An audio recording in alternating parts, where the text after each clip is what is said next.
কিন্তু তুমি যতই প্রশাসন নামাও, পাবলিক এত নামবে, তোমার গুলি, তোমার প্রশাসনের সংখ্যা কমে যাবে, পাবলিকের সংখ্যাটা বেড়ে যাবে। এটাই মূলত বলার উদ্দেশ্য। কিন্তু এর পাশাপাশি এটাও বলবো, আমাদেরকে যে ধোঁকা দেওয়া হচ্ছে, এই ধোঁকা থেকেও সজাগ হওয়ার দরকার আছে না নাই? কথা বলুন, আছে না নাই? বন্ধুগণ শোনেন, ওয়াকফ বিলের মধ্যে মারাত্মক মারাত্মক আইন তৈরি করছে। তার মধ্যে একটা আইন করছে, কেউ যদি ওয়াকফ করে তাকে 5 বছর কমসে কম ধর্মীয় প্র্যাকটিসের মধ্যে আছে, যাকে আমাদের ভাষায় বলা হয় কামেল মুসলমান। তা কেন্দ্র সরকার কি করে বুঝবে কে কামেল মুসলমান, কে নরমাল মুসলমান? তা আমাকেও তো বলতে পারে তুমি নরমাল মুসলমান, আর মোদি সার্টিফিকেট দেবে আব্বাস নরমাল মুসলমান।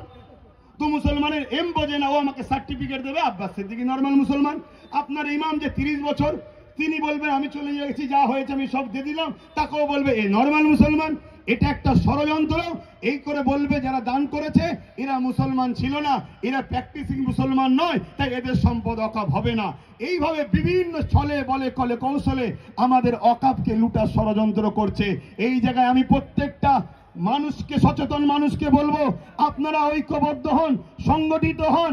এই আন্দোলনে আমাদেরকে কোনোভাবে পিছপা হলে হবে না। কারবার করতে হবে, ব্যবসা করতে হবে, জমির জায়গা রুজি সন্তানের জন্য ভাবতে হবে। কিন্তু ওয়াকফ যদি আমাদের হাত থেকে ফসকে যায়, মনে রাখবেন আগামী দিন ভারতবর্ষে আপনি টিকে থাকবেন, তার পরিচয় কিন্তু আপনি দিতে পারবেন না। এরপরে আপনাকে নাগরিকত্ব থেকে বহিষ্কার করা হবে। কেন, আপনার যখন এ দেশে স্বাধীনতার আগে কোনো ঐতিহাসিক মসজিদ, মাদ্রাসা, কবরস্থান নয়, তখন আপনাকে বলা হবে আপনি স্বাধীনতার পরে বাংলাদেশ থেকে এসেছেন, পাকিস্তান থেকে এসেছেন, চলুন আপনাকে ডিটেনশন ক্যাম্পে নিয়ে যাওয়া হবে। কিন্তু যতদিন আপনার এই হাজার হাজার বছরের ঐতিহ্য মসজিদ, মাদ্রাসা ওয়াকফ রয়েছে, ততদিন শুভেন্দু অধিকারী বা তার মাথায় যারা বসে আছে, অমিত শাহ আর নরেন্দ্র দামোদর মোদী হোক, এরা হাজারো চেষ্টা করলো বাবা সাহেব আম্বেদকরের সংবিধান তোমাকে আমাকে দেশে থাকার জন্য গার্ড দেবে।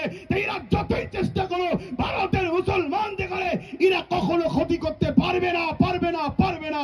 কিন্তু তোমার যদি ওয়াকফকে এরা কোনোভাবে লিখে নিতে পারে, মনে রেখে দেবে তোমাদের কিন্তু সব শেষ হয়ে যাবে। একটা ছোট্ট কথা বলি, কলকাতায় একটা প্রোগ্রাম হচ্ছিল, দেখছিলাম। ওই কলকাতায় রাজ্য সরকারের একটা এমপি বক্তব্য দিচ্ছে, আপনারা দেখেছেন কি জানি না। বক্তব্য দিতে দিতে বলছে, কোন জায়গায় যদি গুটি কত মুসলমান দাঁড়িয়ে নামাজ পড়ে বা কোন জায়গায় থাকে, সেটা নাকি ওয়াকফ হয়ে যাবে। বলুন, এটা হিন্দু ভাইদের কাছে বা অন্য ধর্মের কাছে ঠিক মেসেজ না ভুল মেসেজ? জোরে বলুন। স্বাভাবিক অন্য ধর্মের মানুষরা কি বলবে, আরে ওরা যদি ধর্মীয় কাজ করে সঙ্গে সঙ্গে যা দখল হয়ে যাবে। তাহলে বলুন, রাজ্য সরকারের এমপি এত বড় ভুল মেসেজ দিচ্ছে, ইনাদের দ্বারা আমাদের ওয়াকফ বাঁচবে না যাবে মনে হচ্ছে? তাহলে মাথায় ঢুকান, ওয়াকফ কিভাবে হয় একটু আপনাদের বলি, ধৈর্য আছে তো নাকি? কোন ধনী ব্যক্তি, তার অনেক সম্পদ আছে, সে ভাবলো 50% সন্তানদের জন্য রাখি, 50% আল্লাহর রাহে উৎসর্গ করে দিই, যেটা হিন্দু ভাইদের দেবত্ব কি সে কি বলে জল জঙ্গল আদিবাসী ভাইদের, আরব ধর্মী ভাইদের রয়েছে। ওই উৎসর্গ যখন করবে, ওয়াকফ কমিটিকে জানাতে হবে। ওয়াকফ কমিটি এসে সার্ভে করবে, সার্ভে করে যদি দেখে এর পর্চা, এর কাগজ সবই নিজে মালিক, তারপরে সেটাকে ওয়াকফ কমিটি সেটাকে অ্যাকসেপ্ট করবে। আর ইনারা কি প্রচার করছে, রাজ্যের এমপি কি প্রচার করছে, বা এই বিজেপির এমএলএ এমপিরা এরা ভেতরে ভেতরে গোপনে গোপনেও করছে যে মুসলমান কোন জায়গায় দাঁড়ালে সে জায়গাটা মুসলমানদের হয়ে যাবে, কোন জায়গায় নামাজ পড়লে মুসলমানদের হয়ে যাবে। আমাদের যে ভাইচারা সম্প্রীতি আছে, অনেক সময় দেখা যায় অনেক ভাই রাস্তাতে যাচ্ছে, নামাজের সময় হয়েছে, একটা অমুসলিম ভাইয়ের দোকানে বললো, ভাই এই আসো, কোনো অসুবিধা নেই, নামাজ পড়ো, কি আমাদের ঘটে না ঘটে না? কিন্তু এইটা যদি ঘোষণা করে দেওয়া হয়, অমুসলিম ভাইরা কি বলবে, না ভাই তুই এখানে নামাজ পড়তে পারবি নি, তুই ভাই ওঠ, ভা তুই ওঠ এখান থেকে চ। কেন? তোদের নাকি ওয়াকফের নিয়ম আছে, যেখানে নামাজ পড়বি সেখানে হয়ে যাবে। এটা কত বড় একটা মিথ্যা প্রচার ওয়াকফ নিয়ে চলছে।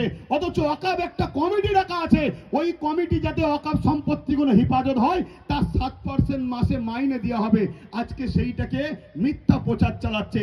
খুব ঠান্ডা মাথায় আমার বুঝবেন কথাটা। যেমন কেন্দ্র সরকার পুরো দেশের ওয়াকফকে লুটে নিয়ে মুসলমানদেরকে নিশ্চিহ্ন করে দেওয়ার প্ল্যান করছে, ঠিক তেমনি বিগত ৭৭ বছর ধরে ভারতে ওয়াকফ সম্পত্তি মুসলমানদের নামে আছে ঠিকই, কিন্তু এর দুধ, এর মাখন মুসলমানরা পায় না। সেটা যারা ক্ষমতায় থাকে তারা লুটে পুটে খায়। এই ওয়াকফ কেন করেছে? এই ওয়াকফের অর্থ থেকে মুসলিম গরিব ছেলেদেরকে পড়ানো হবে। আজকে যদি ওয়াকফের টাকা প্রকৃত মুসলিম গরিব ছেলেদেরকে পড়ানো হতো, আমাদের এত মেরিট ছেলে আছে, একটা বল এপিজে আব্দুল কালাম কেন, হাজার হাজার ভারতবর্ষে এপিজে আব্দুল কালাম তৈরি হয়ে যেত। কিন্তু এই অভাবের জন্য, পয়সা না থাকার জন্য আমার ভারতবর্ষের অনেক মুসলিম সন্তানের তাদের আজকে স্বপ্ন ভেঙে চুরমার হয়ে গেছে। তাই বলবো বন্ধু, এই লড়াই আজকে শেষ নয়। এখান থেকে শুরু হলো, পূর্ব মেদিনীপুরের শুরু কলাঘাট থেকে হলো, বিভিন্ন জেলায় হচ্ছে। আমি সব জায়গায় দেখতে চাইছি। কলকাতায় আমার টার্গেট 20 থেকে 30 লক্ষ লোকের দরকার, তবেই তো আন্দোলনের জোরালো হবে। তাই বিভিন্ন জায়গায় করে দেখছি। আপনারা বলুন, আগামী দিন কলিকাতার রাজপথে যাওয়া হবে। আপনারা সত্যিই কারা যেতে ইচ্ছুক, লম্বা করে হাত তুলবেন। ধোকা দেবেন না তো? ধোকা দেবেন না তো? গাছে তুলে মই করে নেবেন না তো? একটা শেষ কথা বলবো। আমার পূর্বে কেউ একজন বলছিল বাবরি মসজিদের সঙ্গে, মাস্টার সাহেব সম্ভবত, বাবরি মসজিদটা শহীদ হয়েছে কবে? এই ধৈর্য আছে? খুব জোর 5 মিনিট নেবো। একটু হিন্দু ভাইদেরকে জানানো দরকার যে আপনাদের কিভাবে বোকা বানাচ্ছে কেন্দ্র সরকার, একটু জানানো দরকার আছে না নাই? হিন্দুরা আমাদের ভাই হয় না, হয় না? আদিবাসী, দলিত, সাঁওতাল, বাগদি যেই হোক, সবাই আমাদের ভাই, ঠিক না বেঠিক? সবাই আমরা দেশবাসী, কিন্তু এই বিভাজনটা তৈরি করছে। আচ্ছা, 6 ডিসেম্বর এই দিনটাকে বাবরি মসজিদের শহীদের জন্য নিল কেন? 5ই ডিসেম্বর করতে পারতো, 10ই ডিসেম্বর করতে পারতো, 6 তারিখটাই নিল কেন? এবং 1992টা নিল কেন? জানেন আপনারা? জানেন? এই তথ্যটা শুধু আপনাদের দিয়ে যায়। আর আপনাদের থেকে বেশি আমি বলবো আমার অমুসলিম ভাই, হিন্দু, দলিত, আদিবাসী, যারা অন্য সম্প্রদায়ের ভাই আছেন, যাদেরকে ভুল বোঝানো হচ্ছে, আমি সেই সকল বন্ধুদের বলবো, আসেন, দেশ একটা বট গাছ, দেশ একটা গাছ, বট গাছ। এই দেশের হাজারো শিকড় আছে, একটা শিকড় যদি কাটে, মূলত বট গাছ দেশের ক্ষতি হবে। এই দেশের একটা শিকড়ের নাম হিন্দু, একটা শিকড়ের নাম মুসলিম, একটা শিকড়ের নাম আদিবাসী, একটা শিকড়ের নাম দলিত, একটা শিকড়ের নাম মতুয়া, একটা শিকড়ের নাম শিখ, পাঞ্জাবি, খ্রিস্টান ইত্যাদি ইত্যাদি। মূলত যে শিকড়টাই কাটবে দেশের ক্ষতি হবে। দেশের স্বার্থ আমাদের ভাইচারার জন্য বলে যায়। 1992 6 ডিসেম্বর বাবরি মসজিদের শহীদের কারণ দুটো। নাম্বার 1, 6 ডিসেম্বর বাবা সাহেব আম্বেদকরের মৃত্যু দিন। এই দিনটাকে প্রত্যেকটা ভারতীয়, মুসলিম, হিন্দু, দলিত, আদিবাসী, ধনী, গরিব সবাই ভারতীয় বাবা সাহেব আম্বেদকরের জন্য স্মরণ করত। কেন? বাবা সাহেব আম্বেদকর আমাদের জন্য কথা বলার রাইট সংবিধান দিয়ে গেছে। তাই বাবা সাহেব আম্বেদকরকে সবাই ফলো করে। তাই বাবা সাহেব আম্বেদকরের এই 6 ডিসেম্বরটাকে কালিমা করার জন্য তথাকথিত দাঙ্গাবাজরা বড় প্ল্যান করে 6 ডিসেম্বরে বাবরি মসজিদকে শহীদ করলো, যাতে করে পুরো পৃথিবীর কাছে, বিশেষ করে ভারতের মুসলমান সমাজের কাছে এবং সম্প্রীতিমূলক মানুষের কাছে এই দিনটা একটা কালা দিন হয়ে যায়। বাবা সাহেব আম্বেদকরকে অপমান, অপদস্থ করারই একটা ষড়যন্ত্র। কথা শুনলেন? কথা শুনছেন? দ্বিতীয় নম্বর চলে আসুন। 1992 কেন হলো? হিন্দু মা বাবা, ভাই বোনেরা শুনবেন, দূরে কাছে সোশ্যাল মিডিয়ায় যারা আছেন, বিজেপিকে চিনতে শিখুন। বিজেপি আসার পর থেকেই শুধু আওয়াজ উঠছে ভারতবর্ষে নাকি হিন্দু খাতরে মে হয়। 2014 আগে ভারতবর্ষ হিন্দু খাতরায় ছিল না। 500 বছরের উপরে মোগলদের শাসনে হিন্দুরা খাতরায় ছিল না, কোন সময় খাতরায় ছিল না। এই 2014 থেকেই হিন্দু খাতরে মে হয়। সত্যি কথাই হিন্দু বিপদে আছে। যদি বলেন কেন, তাহলে আজকে শুনুন মন দিয়ে, রেল বিক্রি করে দিয়েছে, কি বলে, এয়ারপোর্ট বিক্রি করে দিয়েছে, কারেন্ট বিক্রি করে দিয়েছে, এলআইসি বিক্রি করে দিয়েছে। এই সরকার আসার পরে 2 কোটি চাকরি দিয়ে বলেছিল কেন্দ্র সরকার, দিতে পারে না। এই সরকার আসার পরে এলআইসি বিক্রি করে দিল। এলআইসি তে চাকরি করে কারা? 100-র মধ্যে 100টাই অমুসলিম ভাইরা চাকরি করে। কেন? এলআইসি সুদে ইসলামের চলে না। রেল বিক্রি করে দিল। রেলে হকারি করে কারা? বেশিরভাগ আমার অমুসলিম ভাইরা। তাই তাদের আজকে সেখান থেকে রুজি রুটি চলে গেল। এই সরকার আসার পরে পুরো ভারতবাসী আজকে বিপদে আছে। তাই আমার হিন্দু ভাইদেরকে শ্রদ্ধার সাথে বলবো, 1992 সালে এই বাবরি মসজিদকে যখন ভাঙা হয়, ওই সময়ে 1989-80-তে একটা সাচার কমিটির মতো রিপোর্ট বেরিয়েছিল, মন্ডল কমিটি। এই তো মন্ডল কমিটি, সাচার কমিটি যেমন 2005-06 বেরিয়েছে, ওটা 79-80-তে মন্ডল কমিটি। সেই কমিটিটার রিপোর্ট যারা করেছে তারা বলছে হিন্দু সমাজের একটা বড় অংশ রুটিতে, অর্থনীতিতে একদম ধ্বংসের দিকে। তাই হিন্দু সমাজকে বাঁচাবার জন্য, এই গরিব মানুষগুলোকে বাঁচাবার জন্য 27% সংরক্ষণের ব্যবস্থা করা হয়েছিল। কিন্তু এই 27% সংরক্ষণকে তথাকথিত যারা হিন্দু দরদি শাস্ত্রে এই বিজেপি হুকুমত কোনোভাবেই মেনে নিতে পারল না। তাই ধর্ম খেলা করবে বলে 1992 সালে বাবরি মসজিদ দেখিয়ে শহীদ করিয়ে ওই দিকে ভুলিয়ে দিল। হিন্দু ভাইদের 27%টা বন্ধ হয়ে গেল। অতএব ভাবাতে চাইছি, আমরা হিন্দু মুসলমান ধর্ম যার যার, উৎসব যার যার, দেশ সবার। আপনারা বলুন, ধর্ম যার যার, ধর্ম যার যার, উৎসব যার যার, উৎসব যার যার, দেশটা সবার। তাই দেশের স্বার্থে বলবো, আজকে কেন্দ্র সরকার একটার পর একটা আইন তৈরি করছে। কৃষকদের বিরুদ্ধে কালা কানুন তৈরি করেছিল।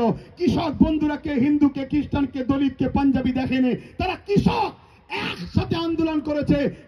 কেন্দ্র সরকার তার আইনকে প্রত্যাখ্যান করতে বাধ্য হয়েছে। তাই আমাদেরও উচিত হবে এই কালা কানুনের বিরুদ্ধে, কে কোন দরবারে, কে কোন সিলসিলা, কার কি পছন্দ, সব কিছু বলে দিয়ে সংবিধান বিরোধী এই কালা কানুনের বিরুদ্ধে আমাদেরকে এক হয়ে আন্দোলন করলে কেন্দ্র সরকার এই বিল প্রত্যাখ্যান করতে চ্যালেঞ্জের সাথে বলছি বাধ্য হবে।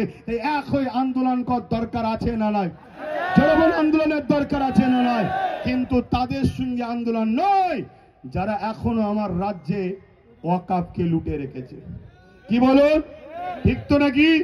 তাই আমার বক্তব্য সংক্ষেপ করছি।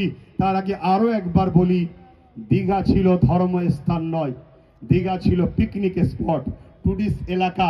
সেই জায়গাটাকে বড় প্ল্যানে রাজ্য সরকার ধর্মস্থান বানিয়েছে। তাদের বিশ্বাস, তাদের ভালোবাসাকে আমি ছোট করছি না, কিন্তু আমরাও অনেকে যাই না। তাই কত কোটি টাকা দিয়ে মসজিদের দাবি রইল? জোরে বলুন। উনি তো এমনি বলেছে আমি মুসলিম দরদি একটু বেশি, তাই তো হিজাব পরে ঈদগায় যায়। আমাদের এই দাবি রইল। এই বলে আমি আমার সংক্ষিপ্ত বক্তব্য এখানে শেষ করছি। কিন্তু আবার যাবার আগে একটা উচ্চ আওয়াজ দিয়ে, স্লোগান দিয়ে আমরা আস্তে আস্তে যাব। সকলে বলুন নারে তাকবীর। আরো উচ্চ আওয়াজে নারে তাকবীর। কোরআন ও সুন্নাহ, কোরআন ও সুন্নাহ। সংবিধান বাঁচাও। সকলে বলুন বাঁচাও, সংবিধান বাঁচাও। ভারতবর্ষ, ভারতবর্ষ ওয়াকাবের বিরুদ্ধে কালা কানুন মানছি না, মানব না। ওয়াকাবের বিরুদ্ধে কালা কানুন মানছি না, মানব না। অবিলম্বে কেন্দ্র সরকার আপনার ওই কালা কানুনের বিল প্রত্যাখ্যান করতে হবে। অবিলম্বে কেন্দ্র সরকার সংবিধান বিরোধী কালা কানুন প্রত্যাখ্যান করতে হবে। রাজ্য সরকার আপনার আন্ডারে যত ওয়াকাফ সম্পত্তি আছে পুনরুদ্ধার করে দিতে হবে। যখনই বলা হচ্ছে তখন বলছে বুলডোজার চালাতে পারবো না, ঘর যখন হয়ে গেছে। কিন্তু আপনারা শোনেন, এই রাজ্যে সরকার বুলডোজার চালিয়েছে না চালায়নি? তাদেরকে উচ্ছেদ করেছে হকারদের। হকারদের যদি উচ্ছেদ করতে পারেন বুলডোজার চালিয়ে, আমাদের সম্পদ দখল যারা করে রেখেছে আমাদের ফিরিয়ে দিবার জন্য বুলডোজার চালাতে হবে। অতএব এই বিভাজন থেকে দূরে থাকবেন, নিজের অধিকারের জন্য নিজেরা লড়াই করুন।